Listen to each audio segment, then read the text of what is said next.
Hey, what's up guys? Welcome back. Big day today. We are unboxing our new guitar kit.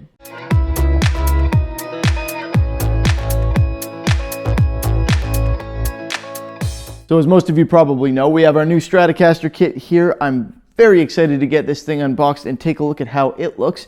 So let's get that done and then we'll talk about what we're gonna do with it.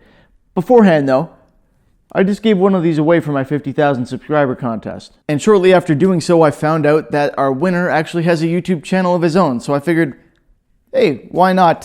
If you guys want to follow him, I understand that he's going to be doing a video series of him building this thing as well. He's already done an unboxing video, so check out the link in the description to his channel if you're interested. And you can see kind of what we both do with these. I don't know, maybe a little friendly competition or something. We'll see. And of course, a huge thank you to Solo Music Gear for sending me this kit. We are, of course, going to do kind of the stock hardware demo where we assemble the thing as is and give it a try, see how it sounds, see how it plays, and then I'm going to redo it, and it's going to look nothing like it does now. So let's see what we're dealing with here.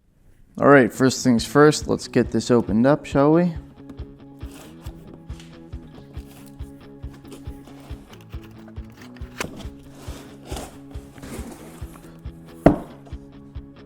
Whoa, okay. Excellent, excellent. All right, so let's start by taking a quick look at the neck here. What have we got going on? This is well packaged. All right, that looks nice. A nice rosewood fretboard. Huh, those actually feel really comfortable, the fret ends. Okay, well, we'll have to check it out and see if there's any leveling work that needs to be done, but for now, those all look like they're really nicely crowned. They're actually fairly well polished, which is awesome, and the sides feel really comfortable. Now this neck has a coat of sealer on it, which when they do this, it raises the grain. This was done in factory. So it raises the grain a little bit. You'll feel, the neck will feel very, very rough. So will the body, I imagine, when I take it out of there because it is basswood. So it's gonna feel quite rough when I run my hand over it. But this is going to make it easier actually for us to get a nice smooth finish on it because it's got a coat of sealer already on it. We'll sand that back, knock the grain down, and the grain only raises once. So next time we put a coat of sealer, it's going to look and feel a lot better. Let's get this out of the way and take a look at what we're dealing with for the body. Now it looks from here like the pickguard is already in place. So that being the case, I guess I don't really have to do much to do our stock hardware demo. In the next video, I'll just wire this thing up. I assume it's going to buzz like crazy because it won't be shielded in there. But we'll just get it wired and assembled and give it a try. What else can I say about this? We've got a very, very small arm carve here, so we might have to do a little something more with that. However, I'm not sure if there's going to be quite the standard arm carve when I'm done with this thing. We'll have to see what the plan ends up being. There's also a fairly minimal body carve. There is one, but there's definitely room to go deeper on that if we want to. Nice 3-ply pick guard. I'm not sure if this is quite the standard as far as the configuration goes for the specific positioning of this, so we'll check. What we'll do is I'll try and put in my standard obsidian wire stuff at some point here and see if it fits. Aside from that, everything looks pretty typical. Like I said, fairly rough because it's got that single coat of sealer. If we're gonna take these a little bit further, we'll need to reseal those and that grain will raise again if we're actually gonna go in and carve those more. I imagine I will do the belly carve deeper than this, but the rest I'm not sure yet. I have some interesting plans in mind. I'm thinking this is probably just, yeah, this is just our tuning machines over here. So not much to see there. We will get those installed when we do our stock demo. Which means that this will be the rest of the hardware. I'm weird like this. I like to repackage things. I think they call it OCD. Let's take a look at what we've got going on here. Ooh! Nice set of D'Addarios. I don't know if Solo had those thrown in specifically for me or if that comes standard. I wonder. I'm gonna guess that those are probably an addition that they gave me, because we do have a set of the standard strings here that probably came with the kit from the factory. The typical double neck plate that they give you here, so you've got just the standard neck plate if you want it, but also a black plastic backing for it, which I actually kind of like. Yeah, typical stuff, bridge, springs, everything you would expect to see in this kit.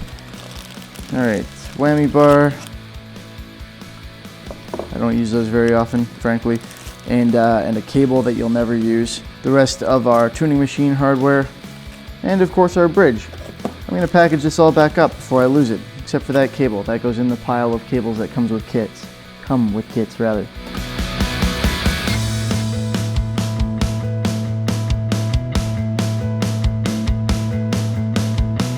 Next up, we've got to do the standard tests for the kit. Make sure that the neck is aligned properly, that it fits properly. That's about it, really. Let's get to it. We'll check the scale length and make sure that this thing is actually going to be properly playable when we're done, because any minor issues we can fix to improve the playability, but if the neck won't sit in there straight, then we're not looking at minor fixes anymore. We're looking at something a little more complicated. So let's get this set up.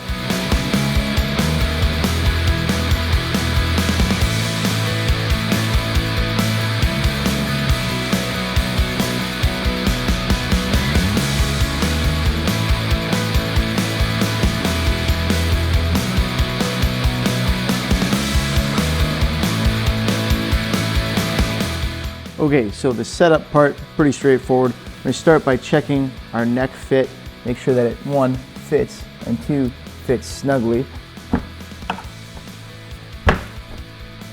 And it clearly does fit. I can get it in there all the way, nice and flat, full contact along the bottom with just the fretboard sticking up over the pick guard. And if I pick it up by the neck, it fits snugly enough to lift it. So that is ideal. Now this is a bolt-on neck, so if it's not quite that tight, that's not the end of the world, but it is, like I said, pretty much ideal to have it that way so that when you lift, the whole thing moves. You're also going to need to stick your bridge in place. Make sure that your screw holes line up. You can actually screw it in place if you want for testing purposes to check it out, but it's generally not necessary to do so. And then you can either, like I said, screw that into place, put your 1 and 6, your E and E string pegs on there, and put your 2 outside strings on to check your alignment, or you can do like I'm doing and use a straight edge. And what I do here is I run the straight edge from the nut slot for the low E right to where it would sit in the saddle, and I make sure that that aligns nicely on the fretboard, which it does.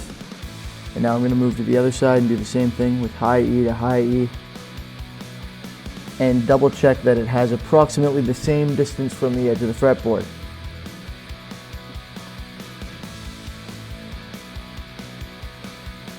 And I am pleased with that. This looks like it sits in there nice and straight, and it's going to give me exactly what I need. No, what's going on here? Okay, that needed to be pushed down a bit. I was rocking slightly on my high frets. But yes, I can confirm that that looks perfect. Now while we're at it, I'm going to quickly check my scale length. I'm going to use the same ruler for that, mostly because my tape measure isn't here. This should be about 25.5. That's generally what a Stratocaster is set to. So I'm going to measure to my 12th fret, which here is 12 3/4. That's perfect. That's half of that scale length. But what I need to do now is make sure with my bridge still aligned properly that the distance from my 12th fret to my bridge saddle is also 12 3/4. And of course you can move your bridge saddles a little bit. These are very compressed. They're going to be able to move out this way quite a bit, but probably not very far that way. Sorry, you can't really see what I'm doing there. They're going to be able to move up but not back very far. So I need to make sure that I'm within range here to hit 12 3/4, and I am. Yeah, so that'll be just fine. That's at a little more than 12 3/4 right now. It's about 12 7/8, but I've got more than an 1/8 inch of space here available to me, and this is going to be the furthest saddle back when I intonate, so we are good. All set there. This should be quite easily playable, and actually probably pretty comfortable when all's said and done.